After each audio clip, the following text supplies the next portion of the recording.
Biblias, Evangelio de Lucas, capítulo 19,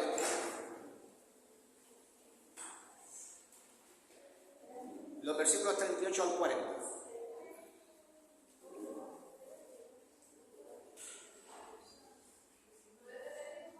Evangelio de Lucas 19, 28 al 40.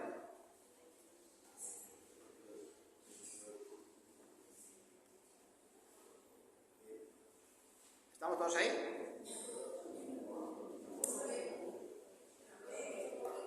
¿Cómo? ¿Subirlo? ¿Ahí está bien? Bueno, estamos todos ya ahí, ¿no? Dicho esto, iba adelante subiendo a Jerusalén.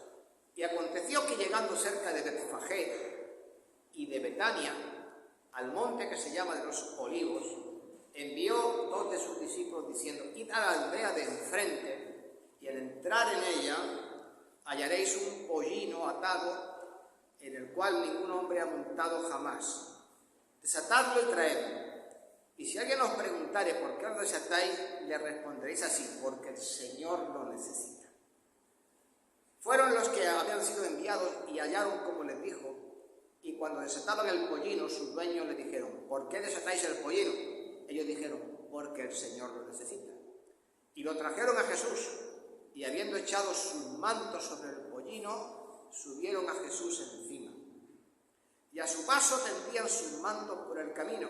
Y cuando llegaban ya cerca de la bajada del monte de los Olivos, toda la multitud de los discípulos, gozándose, comenzó a alabar a Dios a grandes voces por todas las maravillas que habían visto, diciendo: bendito el Rey que viene en el nombre del Señor. Paz en el cielo y gloria en las alturas. Y entonces algunos de los fariseos de entre la multitud le dijeron: Maestro, reprende a tus discípulos. Y él les respondió: os digo que si estos callaran, las piedras clamarían. Pues bien, hermanos, la historia del mundo está llena de días importantísimos que cambiaron el curso de la humanidad. Uno de esos días fue el día 6 de junio de 1944. Ese día las tropas aliadas desembarcaron en Normandía y acabaron venciendo a la Alemania nazi. ¿Cambió el mundo? Sí. ¿Qué hubiese sido del mundo si eso no hubiese pasado? Imaginaos. También por esas fechas, pero un año después, el 6 de agosto de 1945, los Estados Unidos lanzaron la bomba atómica sobre Hiroshima. Y aquello dio comienzo a lo que conocemos la era nuclear, que ha llegado hasta nuestros días. Y eso cambió el mundo. Ya lo creo, que lo ha cambiado. Y el 11 de septiembre, mi esposa se ríe de su cumpleaños, del 2001, ¿qué pasó? Las Torres Gemelas, aquellos terroristas islámicos, secuestraron 4 aviones, que 3 de ellos, o 2 de ellos, impactaron sobre las Torres Gemelas, el tercero sobre el Pentágono, y un cuarto lo estrellaron contra un campo en Pensilvania. Aquel día, más de 3.000 personas murieron, y desde entonces hasta el día de hoy nada ha sido igual, especialmente en los aeropuertos, ¿verdad? Y podríamos seguir mencionando muchos más días, pero hoy hablaré de uno que también cambió la historia del mundo radicalmente. Este día es el día que Jesús entró en Jerusalén. Y de los versículos 28 al 35 que hemos leído, Jesús se preparaba para entrar en Jerusalén cuando estaba cerca de Betfagé y de Betania, procedente de Jericó. Entonces envió a 2 de sus discípulos a buscar un pollino, que como hemos leído nunca había sido montado, y Jesús entraría montado en él. Y hasta donde todos nosotros sabemos, no se registra en las Escrituras nunca ni un solo pasaje donde se dijera que Jesús había montado un animal, excepto en esta ocasión. Y en esta ocasión él estaba a punto de presentarse ante el pueblo de Israel como su rey, como su Mesías tan esperado. Y para nosotros puede parecer extraño que un rey se presente montado en lo alto de un burro, porque más bien la imagen que todos tenemos de los reyes es siempre de un rey montado sobre un caballo, ¿o no? Todas las estatuas de los reyes españoles las ecuestres, no van nunca montados en un burro, van montados en un caballo. Pero este burro es algo especial, porque por una parte simboliza la pobreza del Señor, porque ni siquiera era suyo y lo tuvo que pedir prestado. Y también simboliza evidentemente su humildad.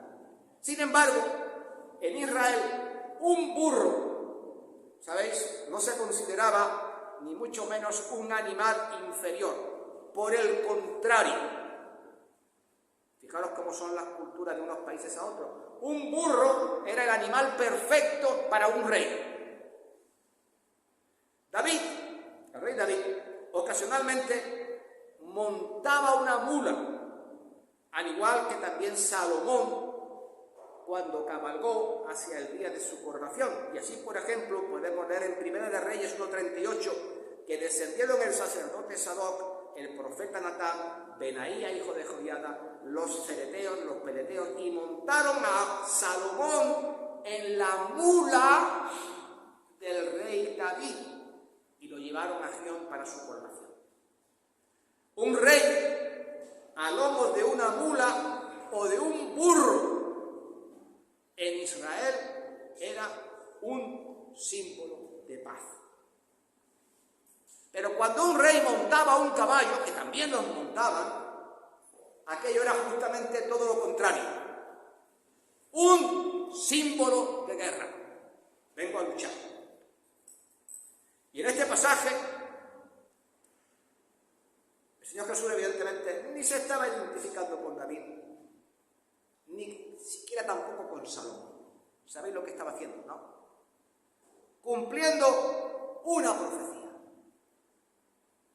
Si vamos a Mateo capítulo 21 del 4 al 5, dice: todo esto aconteció para que se cumpliese lo dicho por el profeta cuando dijo: decid a la hija de Sión, he aquí tu rey viene a ti, manso, no en pan de guerra, sentado en un asno, sobre un pollino, hijo de animal de carga. ¿Qué profeta predijo esto? Zacarías. Eso está en Zacarías, capítulo 9, versículo 9. Entonces, 500 años antes, aproximadamente, Zacarías predijo que el Mesías montaría un pollino, un burro joven, sin montar, en señal de humildad, en señal de paz, a diferencia de un caballo, que significaba hostilidad y guerra. Pero también eso sucederá. Un día el Señor vendrá en lo alto de un caballo blanco, ¿sabéis? Y en su muslo llevará escrito Rey de Reyes y Señor de Señores. Pero eso será cuando venga por segunda vez. Y eso está escrito en los capítulos 19 y 20 de Apocalipsis. Pero esta vez, en esta ocasión, Él vino para dar su vida en rescate por muchos, porque el Hijo del Hombre no vino para ser servido, sino para servir y para dar su vida en rescate por muchos. Dice el Evangelio de Marcos en el capítulo 10, 45. Así que no vino con gloria, no vino con poder, vino con mansedumbre, no vino para destruir a sus enemigos, sino para salvar a su pueblo. Y el día que Jesús entró en Jerusalén montado en un burro, llegó en paz. Llegó en paz y vino para revelarse ante todo su pueblo como su rey. Y evidentemente lo que cambió, lo que sucedió en ese día, cambió el curso de la historia de Israel y también el curso de la historia del mundo. Si leemos Lucas 19:35, dice: y trajeron a Jesús, y habiendo echado sus mantos sobre el pollino, subieron a Jesús encima, y a su paso tendían los mantos por el camino.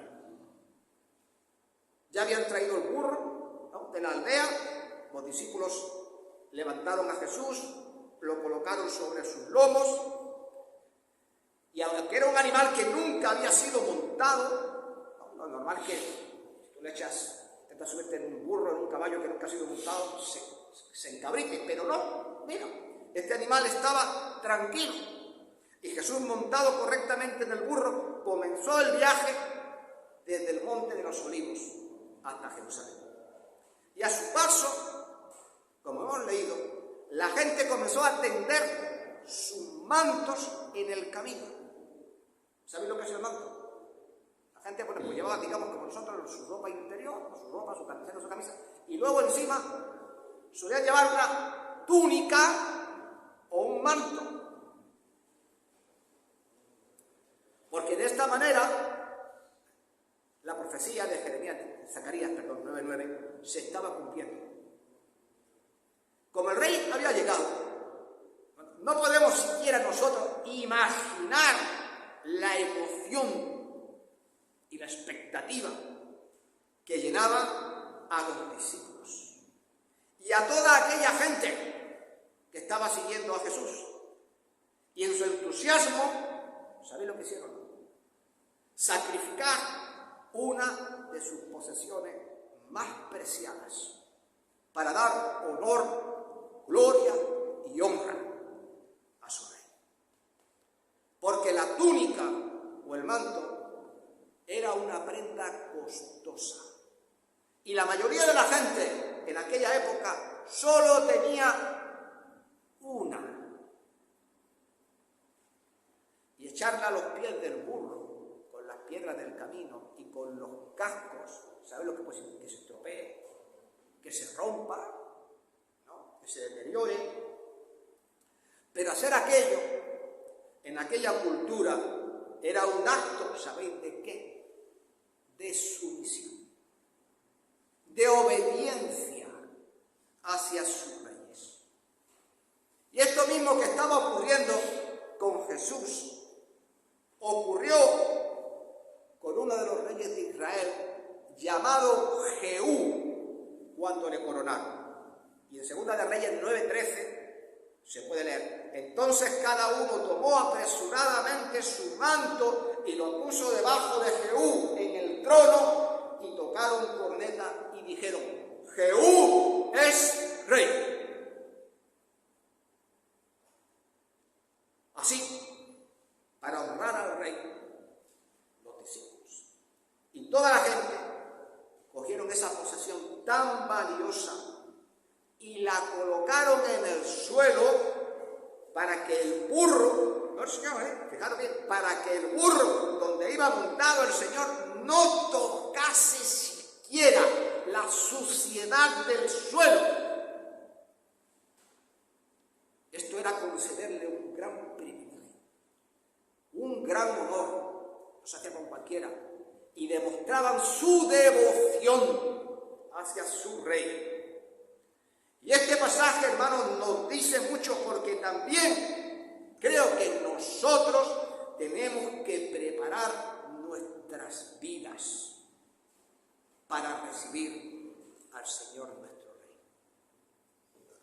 Y evidentemente hay muchas maneras de hacerlo, pero mencionaré solo algunas. ¿Tú quieres honrar a Dios? ¿Tú quieres que Él sea el Rey de tu vida? ¿Por qué no le honras preparando tu corazón diariamente?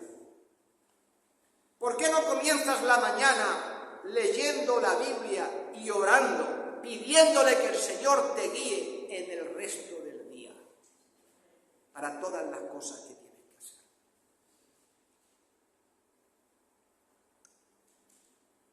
Los discípulos dieron sus mantos para honrar al Señor. La gente que estaba por allí dieron sus mantos para honrarle.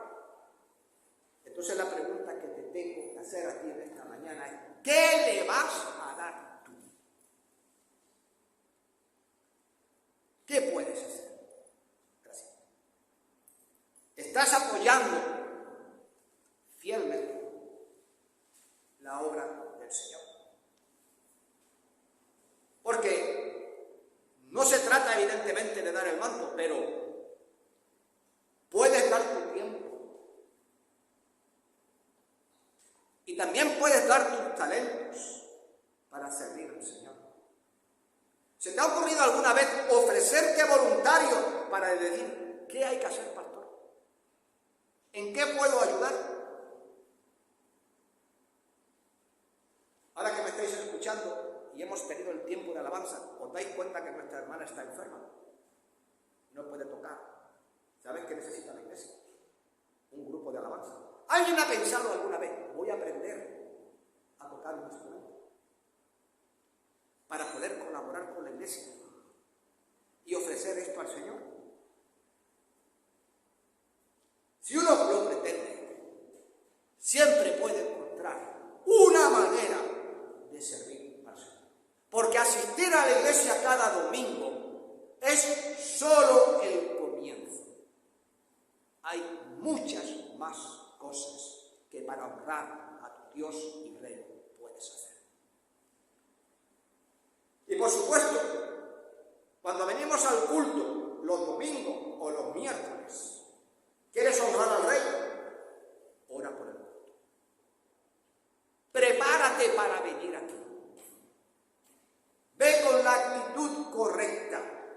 Adora al Señor en privado para venir a adorar aquí en público. Y prepárate para encontrarte con el Señor y lo que te tenga que decir en el culto de oración y en el culto dominical. Toda aquella gente dieron de ellos mismos, si os dais cuenta, algo importante para ellos, porque querían honrar a su Rey. Entonces, ¿qué estás dispuesto a dar para honrar al Señor? Vamos a leer los versículos 37 y 38.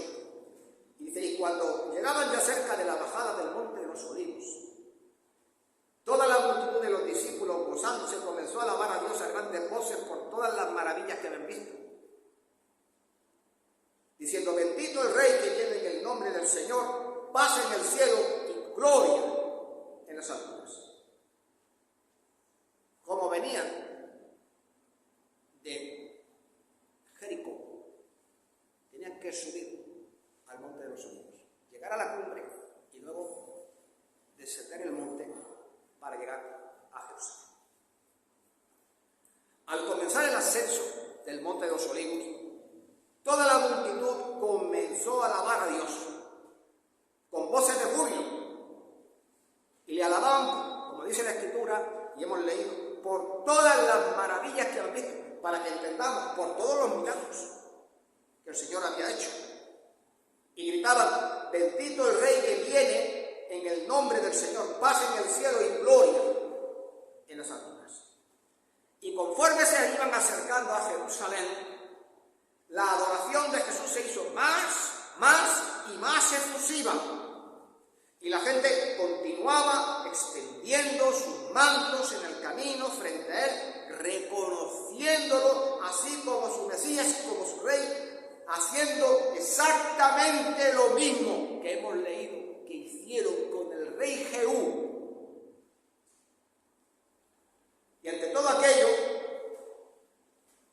¿sabéis? Los discípulos no comprendieron, como siempre, plenamente la importancia de en lo que estaba aconteciendo. Por eso Juan escribiría más tarde en el Evangelio, en el capítulo 12, versículo 16, lo siguiente: estas cosas no las entendieron sus discípulos al principio, pero cuando Jesús fue glorificado, entonces se acordaron de que estas cosas estaban escritas acerca de él, Zacarías 9:9, y de que se las habían hecho. El burrito se abría paso entre los mantos hacia la cima del monte de los Olivos, donde ya se empezaba a divisar Jerusalén. Y cuando la multitud vio que Jesús se acercaba, cerca del punto del camino donde ya comienza a descender, los discípulos, enardecidos por todo aquello, comenzaron a alabar a Dios con alegría, a voz en grito, por todos los milagros, ¿no?, que habían presenciado. ¿Qué habían visto? La resurrección de Lázaro. ¿Recordáis? La curación de los 2 ciegos en Jericó. Y todos los demás milagros que Jesús había hecho a lo largo y a lo ancho de su ministerio. Y otras personas, al oír y ver los gritos, ¿no?, de la gente que descendía, salieron de Jerusalén para recibir a Jesús y a todas aquellas personas que los acompañaban. Eso lo leemos en Juan 12:12. Dice: al día siguiente, grandes multitudes que habían venido a la fiesta, al oír que Jesús venía a Jerusalén, tomaron ramas de palmera y salieron a recibirle y clamaban: Hosanna, bendito el que viene en el nombre del Señor, el Rey de Israel. Así pues, las 2 grandes multitudes, la que venía acompañando a Jesús por el monte y la que salió de Jerusalén, se unieron para formar una gran multitud. Unos iban por detrás y otros iban por delante de él, como lo narra Mateo 21:9, dice: y la gente que iba delante y la que iba detrás aclamaba diciendo: Hosanna al Hijo de David, bendito el que viene en el nombre del Señor, Hosanna en las alturas. Y seguían arrojando los mantos delante del Señor, y otros cortaban, como hemos leído, ramas de palmera y de olivo, y los tendían a su paso también, en señal de júbilo, en señal de celebración, en señal de victoria y de alegría. Y las esperanzas de que el nuevo Mesías estaba allí alcanzaron su punto máximo cuando comenzaron a gritar: bendito el que viene en el nombre del Señor. Porque eso es la cita textual del Salmo 118:26. Y ese, hermanos, es un salmo mesiánico. Está hablando del Mesías. ¿Qué estaba haciendo la gente gritando esto? Reconociendo que Jesús era el Mesías prometido que venía con autoridad a la tierra. Y Mateo señala que también la multitud gritaba: ¡Hosanna! ¿Sabéis qué significa Hosanna? ¡Sálvanos ahora! Y también le decían: Hijo de David, que es el título honorífico del Mesías. Y cuando clamaban sálvanos ahora, no penséis que estaban pidiendo la salvación del pecado. ¿Sabéis lo que estaban pidiendo? La salvación de la opresión de Roma, mediante el establecimiento del reino del Mesías. Y creían que esto iba a ocurrir de inmediato. Y también gritaban: paz en el cielo y gloria en las alturas, porque no podían creer que en el cielo pudiera haber paz, mientras que en Jerusalén, hermanos, no la había. El pueblo judío, evidentemente, estáis viendo, anhelaba la aparición del Mesías. Anhelaban la reaparición del reino de David. Buscaban evidentemente un rey poderoso y conquistador. Pero, aquí está la pregunta, ¿por qué pensaban así?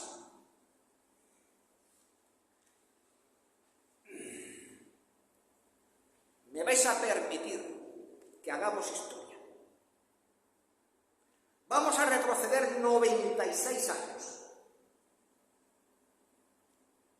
Y nos vamos a ir al siglo I antes de Cristo. Había muerto, este nombre seguro que no os va a sonar, Alejandro Janeo. Alejandro Janeo era el rey y sumo sacerdote de Israel. Y este hombre pertenecía, los que están estudiando teología ya lo saben, a una dinastía de reyes que eran reyes y sacerdotes llamados la dinastía Asmonea. Este rey era Asmonea. Y cuando él muere, sus dos hijos, Hircano II y su hijo menor, Aristóbulo II, eran aspirantes al trono. Y comenzó una guerra civil entre los partidarios de uno y los partidarios de otro. Y para solucionar el asunto, pidieron la intervención de Roma. Se presentó allí Pompeyo y conquistó Jerusalén en el año 63 a.C. Eliminó la monarquía, se acabaron los reyes y nombró gobernador a Hircano II. Desde entonces, 63 a.C., Israel dejó de existir como un estado independiente y pasó a ser una provincia romana.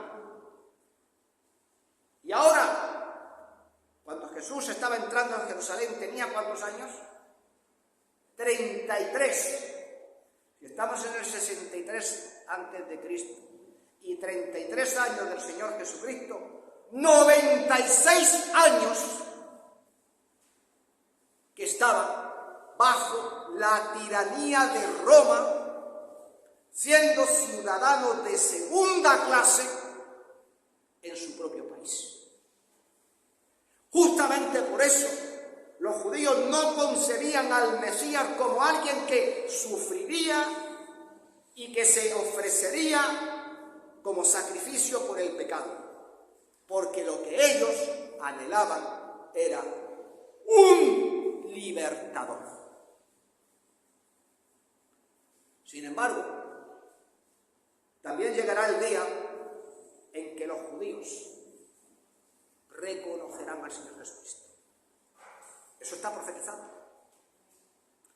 Y en Zacarías 12:10 se dice: y derramaré sobre la casa de David y sobre los moradores de Jerusalén espíritu de gracia y de oración, y mirarán a mí, a quien traspasaron, al Señor Jesucristo. Y llorarán como se llora por el Hijo unigénito, afligiéndose por él como quien se aflige por el primogénito. Ese día llorarán por haber rechazado a su rey. Pero en lugar de aceptar a Jesús, a ese rey tan esperado, lo rechazaron. Y podemos leer en el Evangelio de Juan, capítulo 1, versículo 11, a lo suyo vino, ¿y qué? Y los suyos no le recibieron. Pero eso también, no penséis que se aplica solamente a los judíos. Es que esto también se aplica también a los gentiles. Porque quien rechaza a Jesús como Señor, como Salvador y como Rey, ¿qué precio tiene que pagar? El infierno. Y hablando una vez el Señor Jesucristo con los fariseos, Juan 8:24 dijo: por eso os dije que moriréis en vuestros pecados. Si no creéis que yo soy, en vuestros pecados moriréis. Ahí está. Por eso, mejor honrar al Rey creyendo que vino a este mundo a morir por tus pecados. Y leemos en el versículo 39. Entonces algunos de los fariseos de entre la multitud le dijeron: Maestro, reprenda a tus discípulos.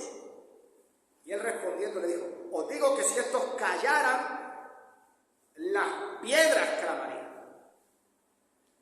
Algunos fariseos también estaban presentes allí entre toda aquella multitud y evidentemente, lógico, no compartían para nada la efusividad de aquel momento. De hecho, estaban indignados con la entusiasta acogida de la multitud hacia Jesús y que el propio Jesús aceptase aquello. ¿Cómo consideraban aquello? Una blasfemia. Porque no creían que estuviese aquí el Mesías. Porque no creían que estuviese aquí el Hijo de Dios. Por eso le dijeron a sus discípulos: Maestro, reprende a tus discípulos, reprende a toda esta gente.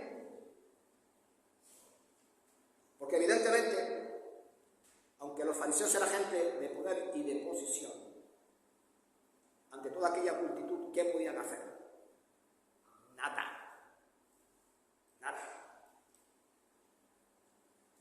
Y esta es la última vez que ya en el Evangelio de Lucas se menciona a los fariseos. Hasta el último momento siempre estuvieron demostrando su hostilidad. Pero Jesús les dijo: os digo que si estos callaran, las piedras clamarían. Bueno, pues pensemos ahora por un momento dónde estaba Jesús y dónde estaba la multitud cuando ocurrió esto, ¿no? Estaban a punto ya de entrar a Jerusalén, estaban a punto de pasar por la puerta oriental, después seguramente iría camino del templo de Herodes. ¿Y qué pasaba? Pues había piedras por todas partes. El suelo de Judea, si de algo está lleno, son de piedras calizas. Hay piedras calizas por todas partes. La puerta oriental, ¿de qué está hecha? De piedras. La muralla de Jerusalén, ¿de qué está hecha? De piedras. El templo, ¿de qué está hecho? De piedras. Y el camino, ¿qué es lo que hay en un camino de tierra? Piedras. Piedras, ¿verdad? Entonces le dice que las piedras clamarían. Crazó en griego. No es clamar, gritarían. En definitiva, Jesús dijo que si la gente dejaba de alabarlo, las piedras lo harían gritar. Y esto nos recuerda, yo creo que también nuestro Señor es digno de nuestra adoración. Y tenemos que alabarlo, lo dice el Salmo 103, desde el nacimiento del sol hasta donde se pone: sea alabado el nombre de Jehová. Alabad a Jehová, naciones todas, pueblos todos, alabadle, Salmo 117, 1. Y nos dice también Hebreos 13, 15, ofrezcamos siempre a Dios por medio de él sacrificios de alabanza, es decir, fruto de labios que confiesan su nombre. ¿Sabéis que la creación alaba a Dios? Porque la creación habla de él todos los días. ¿Y sabéis cuál es la única parte de la creación que no le alaba? El ser humano. Justamente. Y la única manera de que eso cambie es que la gente conozca a Dios para alabarlo, para honrarlo a Él y solo a Él. Y en el Salmo 107.2 dice el salmista: alabad a Jehová porque Él es bueno, porque para siempre es su misericordia. Díganlo los redimidos de Jehová, los que ha redimido del poder del enemigo. Así que si Dios te ha redimido, tienes una historia que contar. Dilo, dice el Salmo. Dilo a la gente. Dile a Jesús lo que Dios ha hecho. Ahora bien, si el Señor Jesús no ha hecho nada en tu vida, pues no digas nada. Pero tú sabrás lo que el Señor ha hecho en tu vida, ¿no? Así que si Dios te ha salvado, alaba por siempre su nombre. Y ya concluyo. Hermanos, Zacarías le dijo a Israel: permanece listo para cuando venga tu rey. Y de hecho le dijo: tu rey viene a ti. Y como siempre, el rey vino, pero no estaba preparado para su visita. Unos pocos le recibieron, pero en general la nación de Israel rechazó a su rey. Lo rechazaron, lo crucificaron. Eso es historia pasada. Pero déjame decirte una cosa. ¿Tú sabías que el rey está aquí, ahora mismo? ¿No dice la Escritura: porque donde están 2 o 3 congregados en mi nombre, estoy yo allí en medio de ellos? ¿Lo dice o no? Pues el rey está aquí. Y tú sabes que Él está aquí para recibir a todos aquellos que vienen a Él con fe. Y tú sabes que Él está aquí para hacer descansar a los que están trabajados y cargados. Y tú sabes que Él está aquí para recompensar a aquellos que son fieles con Él. Y tú sabes que Él está aquí para saciar a aquellos que tienen hambre y sed de Él. ¿Sabes por qué está aquí? Por ti. Por ti. Por todos vosotros. Pero la pregunta es: ¿qué vas a hacer con Él? ¿Vas a tender tu manto? ¿O le vas a dejar pasar sin más? Sea lo que sea que hagas, esto no cambiará las cosas, porque como dijo el profeta Zacarías: he aquí vendrá tu rey a ti, justo, salvador, humilde y en paz. Lo que tú hagas con Él, de ti depende. Amados hermanos, que el Señor